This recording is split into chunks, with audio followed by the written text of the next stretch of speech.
Hello everyone, welcome to my channel. मैं हूं आकृति।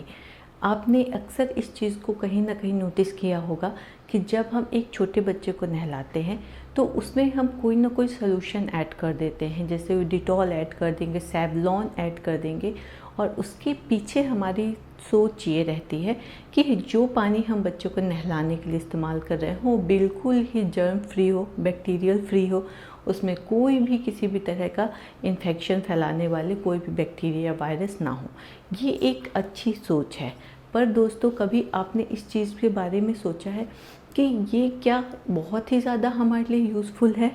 क्या ये हमारे बच्चे की हेल्प कर रही है कि ये आप, या फिर ये चीज़ जो हम अच्छा समझ के कर रहे हैं ये हमारे बच्चे को लंबे टाइम पे कोई नुकसान भी पहुंचा सकती है? तो इसी सब पे आज हम लोग बात करेंगे। इससे पहले आप चैनल पे नए हैं तो आप चैनल को सब्सक्राइब कर लीजिए और बेल आइकॉन को हिट कर लीजिए टाइमली नोटिफिकेशन के लिए। आइए स्टार्ट करते हैं। सबसे पहली बात आप ये सोचिए कि ये जो इस तरह के जो सॉल्यूशंस होते हैं उनका इस्तेमाल हम क्यों करते हैं? बैक्टीरिया और जर्म्स को मारने के लिए, ठीक है। लेकिन क्या सारे बैक्टीरिया हमारे लिए ख़राब हैं? बिल्कुल नहीं। कई ऐसे बैक्टीरिया हैं जो हमारे लिए बहुत अच्छे हैं और हमारे बच्चे के लिए भी अच्छे हैं। ये हमारे बच्चे की इम्यूनिटी को बिल्डअप करने में एक इम्पॉर्टेंट रोल प्ले करते हैं। और जब आपने उस पानी में डाल दिया है सोल्यूशन को और उसके सारे बैक्टीरिया मर गए हैं तो बच्चे की जो इम्यूनिटी है उस पर ज़रूर उसको फ़र्क पड़ेगा। इसीलिए आपने पहले इस चीज़ को सुना होगा कि बच्चे को आप धूल मिट्टी में खेलने दो, बच्चे को नेचर के कांटेक्ट में रखो, उसको बैक्टीरिया से एक्सपोजर होने दो, तभी उसका शरीर का जो इम्यून सिस्टम है वो उन बैक्टीरिया को आइडेंटिफाई करेगा और उनसे फाइट करने की क्षमता को अपनी बढ़ाएगा। लेकिन जब आपने उसको बच्चे के कांटेक्ट में आने ही नहीं दिया तो बच्चे का शरीर कभी भी उस बैक्टीरिया वायरस के लिए कोई भी इम्यूनिटी डेवलप ही नहीं कर पाएगा। और लॉन्ग टर्म में जब भी कभी वो बैक्टीरिया वायरस उसके शरीर से टकराएगा तो फिर वो उसको किसी न तरह का इन्फेक्शन ज़रूर कॉज कर देगा। दूसरी बात है कि जब आपने अपने बच्चे के शरीर में लगातार ही इस सोल्यूशन का इस्तेमाल किया है, इस तरह के जितने भी सोल्यूशन है, मैं किसी का नाम नहीं लूँगी यहाँ पे, लेकिन जो भी ऐसे एंटीसेप्टिक सोल्यूशंस होते हैं आपने उनका लगातार इस्तेमाल किया है, और जब रियल में आपकी बेबी को उस सोल्यूशन की नीड होगी, सपोज उसको कोई चोट लग गई है, वो कहीं गिर गया है, तो हो सकता है वो जो सोल्यूशन है वो कम इफ़ेक्टिव हो आपके बच्चे के शरीर में, क्योंकि आपने पहले ही उसके शरीर को उस चीज़ की आदत डलवा रखी है।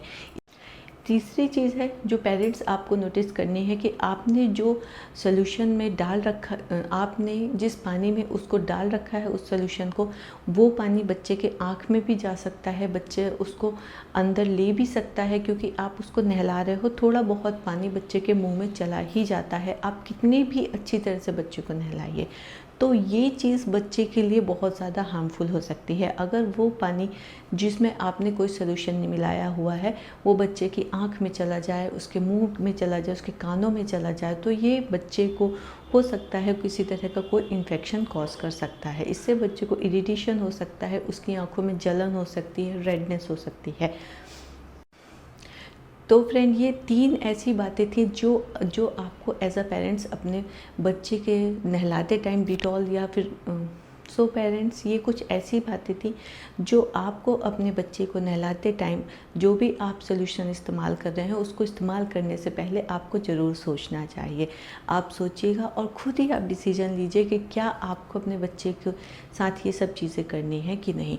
मेरे पॉइंट ऑफ व्यू से आपको अपने बच्चे को जब आप नहलाते हैं तो आप उसको नॉर्मल पानी से नहलाइए। सारे बैक्टीरिया वायरसेस बच्चे के लिए हार्मफुल नहीं होते हैं। कुछ ये चीज़ें जो होती हैं बच्चे की इम्यूनिटी को बिल्डअप करने का काम करती हैं। अगर बच्चा बीमार है किसी कारण से, उसकी इम्यूनिटी बहुत कम है उस टाइम पे, तो फिर आप ये एज अ प्रिकॉशन कि बच्चा और ज़्यादा बीमार ना हो तो आप ये इस्तेमाल कर सकते हैं। अदरवाइज़ नॉर्मल उसकी रूटीन में आप इन सॉल्यूशंस को इस्तेमाल बिल्कुल मत करिए। हमारे नेचर में बहुत से बैक्टीरिया वायरसेस प्रेजेंट हैं, लेकिन इनमें से सभी बैक्टीरिया वायरस हमारे लिए हार्मफुल नहीं हैं। कुछ हमारी बॉडी के लिए बहुत ही अच्छे हैं और कुछ ऐसे हैं जो हमारी बॉडी को स्ट्रॉन्ग भी बनाने काम करते हैं। हमारी बॉडी का इम्यून सिस्टम अच्छा होता है इसकी वजह से। इसीलिए आपने पुराने टाइम पे इस चीज़ को ज़रूर नोटिस किया होगा कि सब लोग बोलते थे बच्चे को खेलने दो, बच्चे को धूल मिट्टी में खेलने दो। जो बच्चे धूल मिट्टी में खेलते हैं उसका कारण ही यही था कि बच्चा नेचर के टच में रहे, जो बैक्टीरिया वायरस हमारे एनवायरनमेंट में प्रेजेंट हैं उनकी टच में रहे, ताकि उसके शरीर की जो इम्यूनिटी है वो अच्छी हो सके और वो उनसे हमेशा हमेशा के लिए फ़ाइट करने के लिए स्ट्रॉन्ग हो पाए। तो मेरे पॉइंट ऑफ व्यू से पेरेंट्स, आप अपने बच्चे के डेली बेसिस में इस तरह के किसी भी सोल्यूशन का आप इस्तेमाल मत करिए। आप अपने बच्चे को नॉर्मल पानी से नहलाइए, ये उसके लिए काफ़ी अच्छा होगा। उम्मीद करती हूँ आप लोगों के लिए वीडियो यूज़फुल होगा। आप इस वीडियो को लाइक करिए, शेयर करिए और सब्सक्राइब कर लीजिए चैनल को, और बेल आइकन को हिट कर लीजिए टाइमली नोटिफिकेशन के लिए। मिलते हैं नेक्स्ट वीडियो में। Thank you so much for watching.